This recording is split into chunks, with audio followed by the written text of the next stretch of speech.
हर देश की विकास यात्रा में कुछ पल ऐसे आते हैं जो हमेशा के लिए अमर हो जाते हैं। कुछ तारीखें समय के ललाट पर इतिहास का अमिट हस्ताक्षर बन जाती हैं।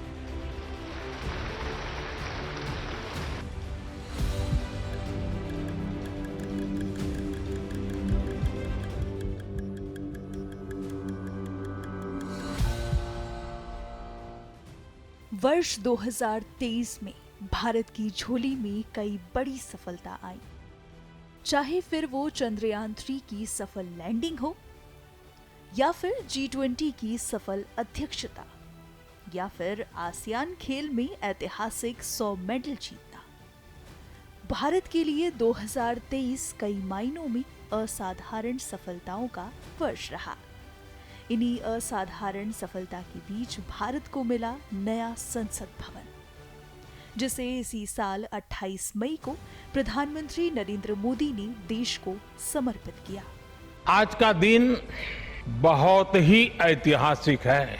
आज का दिन भारत के लोकतांत्रिक इतिहास में मील के पत्थर की तरह है। भारतीयों द्वारा भारतीयता के विचार से ओतप्रोत भारत के संसद भवन के निर्माण का शुभारंभ हमारी लोकतांत्रिक परंपराओं के सबसे अहम पड़ाव में से एक है।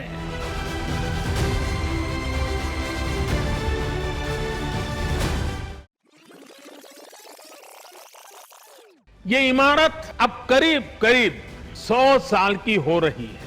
बीते दशकों में इसे तत्कालीन जरूरतों को देखते हुए निरंतर अपग्रेड किया गया। इस प्रक्रिया में कितनी ही बार दीवारों को तोड़ा गया है। कभी नया साउंड सिस्टम, कभी फायर सेफ्टी सिस्टम, कभी आईटी सिस्टम। लोकसभा में बैठने की जगह बढ़ाने के लिए तो दीवारों को भी हटाया गया। इतना कुछ होने के बाद संसद का ये भवन अब विश्राम मांग रहा है।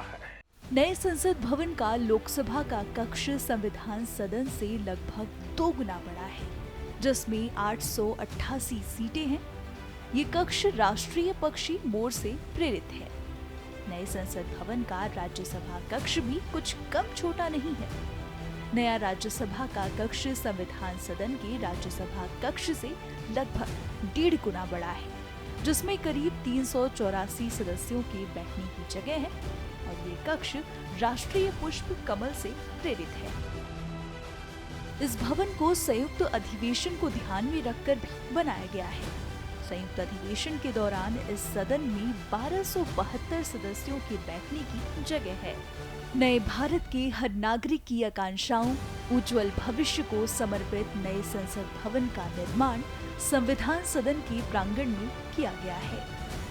साथियों, पुराने संसद भवन ने स्वतंत्रता के बाद के भारत को दिशा दी, तो नया भवन आत्मनिर्भर भारत के निर्माण का गवाह बनेगा। पुराने संसद भवन में देश की आवश्यकताओं की पूर्ति के लिए काम हुआ, तो नए भवन में 21वीं सदी के भारत की आकांक्षाएं पूरी की जाएगी। प्रधानमंत्री नरेंद्र मोदी ने 28 मई को नए संसद भवन का उद्घाटन किया।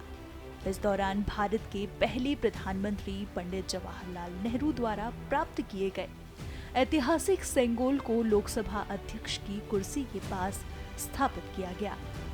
पूरे वैदिक रीति रिवाज के साथ नए भवन का उद्घाटन किया गया। उन्होंने इस उद्घाटन कार्यक्रम में सेंगोल की प्रमुख बातें भी बताई। साथियों, आज इस ऐतिहासिक अवसर पर कुछ देर पहले संसद की इस नई इमारत में पवित्र सेंगोल की भी स्थापना हुई है। पुरानी संसद भवन की अहमियत बनी रहे, उसके लिए प्रधानमंत्री नरेंद्र मोदी ने पुरानी संसद भवन को संविधान भवन के नाम से याद रखे जाने की अपील की। कि अब हम जब नए सदन में जा रहे हैं, तब इसकी गरिमा कभी भी कम नहीं होनी चाहिए। इसे सिर्फ पुरानी पार्लियामेंट कह करके छोड़ दें, ऐसा नहीं होना चाहिए। और इसलिए मेरी प्रार्थना है कि भविष्य में अगर आप सहमति दे दोनों महानुभाव, तो इसको संविधान सदन के रूप में जाना जाए। नई संसद भवन का 18 से 22 सितंबर के बीच 5 दिन का विशेष सत्र बुलाया गया था। इस विशेष सत्र में भारत को दिशा देने और महिलाओं को सशक्त बनाने के लिए प्रधानमंत्री नरेंद्र मोदी की नेतृत्व वाली सरकार में सबसे पहला बिल नारी शक्ति वंदन अधिनियम पेश किया गया, जिसमें महिलाओं को 33% का आरक्षण देने की बात कही गई।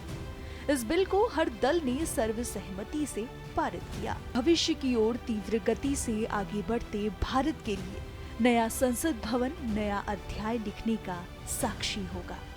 जैसे खाली कैनवास में चित्रकार अपनी पसंद से चित्र बनाता है, उसी प्रकार से इस संसद भवन में उभरते भारत की नई तस्वीर रची जाएगी।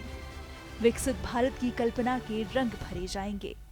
लेकिन मैं बहुत सोच समझ करके कहना चाहता हूँ, क्या कभी छोटे कैनवास पर कोई बड़ा चित्र बना सकता है क्या?